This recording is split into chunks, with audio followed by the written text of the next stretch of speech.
تو یہاں بھی تو وہی فرمایا قل لا املک لنفسی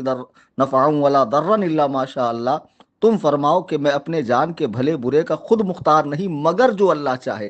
اللہ نے جتنا اختیار مجھے دیا ہے، جو علم عطا فرمایا ہے، جو قدرت مجھے دی ہے، جو تصرف مجھے دیا ہے، جو اختیار مجھے دیا ہے، یہ اللہ کے چاہے سے، اللہ کی عطا سے، اللہ کی مرضی سے، اللہ کی عطا سے یہ سب کچھ ہے۔ ہم یہی عقیدہ تو رکھتے ہیں۔ تو اس آیت کریمہ کو لکھ کر یہ جو گندا عقیدہ مسلمانوں کو دینا چاہ رہا ہے کہ انبیاء بالکل بے بس ہیں، لاچار ہیں، مجبور محض ہیں، ان کو کسی طرح کا کوئی اختیار نہیں، کسی طرح کا کوئی غیب نہیں، کچھ بھی نہیں ہے، جبکہ قرآن کہہ رہا الا ماشاء اللہ، کہ مگر جو اللہ چاہے، یعنی اللہ نے جتنا چاہا اتنا عطا فرمایا۔ یہ آیت کریمہ ٹھیک ہے، لیکن جو نتیجہ نکالا وہ کتنا غلط ہے اس نے۔ اور آگے جو اس نے لکھا ہے کہ میری قدرت کا یہاں سے اندازہ لگاؤ کہ میں اپنی جان تک کے لیے نفع اور وہ نقصان کا مالک نہیں تو دوسروں کو کیا بھلائی برائی پہنچا سکوں گا۔ میں سارے وہابی دیوبندیوں کو چیلنج کرتا ہوں کہ قرآن میں اس طرح کی آیت دکھائیں کہ حضور کے حوالے سے اللہ نے اس طرح فرمایا ہو، حضور کی زبان سے، کہ حضور فرما رہے ہوں کہ میری قدرت کا اندازہ یہاں سے لگاؤ کہ میں اپنی جان تک کے نفع و نقصان کا مالک نہیں تو دوسروں کو کیا بھلائی برائی پہنچا سکوں گا۔ یا اس مضمون کی حدیث پاک دکھاؤ۔ آیت لکھی ٹھیک، آیت لکھی ٹھیک، لیکن جو اس کا نتیجہ نکالا ہے وہ کتنا بھیانک ہے۔ نہ وہ قرآن کا مفہوم ہے، نہ وہ حدیث پاک کا ترجمہ ہے۔ حضرت علی نے جب خارجیوں نے ان سے جنگ کی اور نیزے پہ قرآن اٹھایا تو ایک بات ارشاد فرمائی تھی، کلمۃ حق عرض بها الباطل، یہ کلمہ ٹھیک ہے جو یہ کہہ رہے ہیں کہ ان الحکم الا للہ، اللہ کے سوا کسی کو حاکم نہیں مانا جائے گا، یہ بات ٹھیک ہے، لیکن اس سے یہ جو نتیجہ نکال رہے ہیں کلمۃ حق، کلمہ حق ہے، عرض بها الباطل، لیکن اس کا یہ جو معنی سمجھ رہے ہیں، جو معنی بتا رہے ہیں وہ باطل ہے، وہ غلط ہے۔ تو اسی طرح حدیث و قرآن پڑھ کر بھی لوگ گمراہ ہوتے ہیں، جو وہابی دیوبندیوں کا حال ہے۔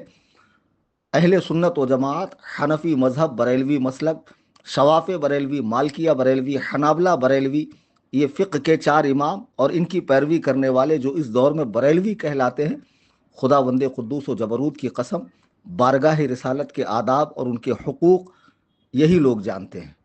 اور اولیاء کرام کے آداب، صحابہ کی بارگاہ کے آداب، اہل بیت پاک کی بارگاہ کے آداب، خدا بند قدوس و جبروت کے محبوب بندوں کے بارگاہ کے آداب انہی لوگوں کو پتہ ہے۔ ورنہ دیکھیے یہ کیسی زبان ہے، قرآن تو ایسا نہیں کہہ رہا ہے کہ نبی کو ہر لحاظ سے کوئی اختیار نہیں، کسی معنی مفہوم میں کوئی اختیار نہیں اپنی جان کا۔ اللہ ماشاء اللہ کا کیا مطلب ہے؟ جو اللہ چاہے۔ تو تم نے نیچے تو ایسا نہیں لکھا، نیچے تو تم لکھ رہے ہو نبی کی طرف منسوب کر کے کہ میری قدرت کا یہاں سے اندازہ لگاؤ کہ میں اپنی جان تک کے لیے نفع و نقصان کا مالک نہیں تو دوسروں کو کیا بھلائی برائی پہنچا سکوں گا۔ اس مضمون کی کوئی آیت کریمہ قرآن میں اللہ تعالیٰ نے حضور کے ذریعے نہیں فرمایا، نہ اس مضمون کی کوئی حدیث پاک ہے۔ سنی مسلمانوں، وہابیوں کو پہچانو، دیوبندیوں کو پہچانو، ان کے ظاہری نماز، روزے، تقوی، طہارت اور چلوں کو دیکھ کر اور تسبیح کو دیکھ کر بہکاوے میں مت آؤ۔ شیطان سے بڑے یہ پارسا نہیں ابلیس سے جس نے 6 کروڑ سال اللہ کی عبادت کی ہے۔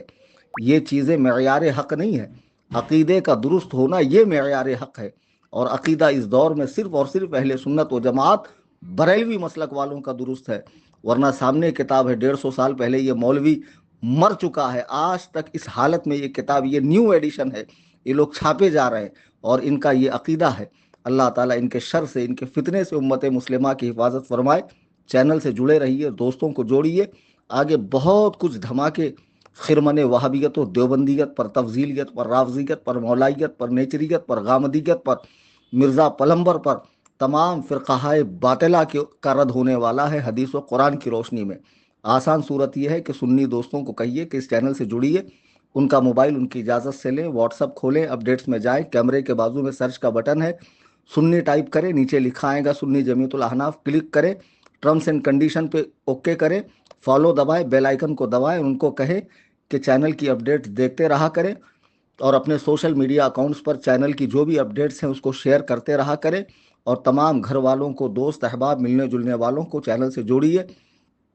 اللہ تعالی ہم سب کے ایمان کی حفاظت فرمائے، ہم سب کا خاتمہ مسلک حق پہ عطا فرمائے، اور ہمیں اپنے پیارے محبوب علیہ الصلاۃ والتسلیم کی بارگاہ کا ادب کرنے والا بنائے، اور اس کے محبوب بندوں کی بارگاہ کا ادب کرنے والا بنائے۔ چینل سے زیادہ لوگوں کو جوڑیے اور چینل کی اپڈیٹ دیکھتے رہیے۔ اللہ تعالیٰ آپ سب کو خوش رکھے، شاد رکھے، آمین ثم آمین بجاہ النبی الکریم۔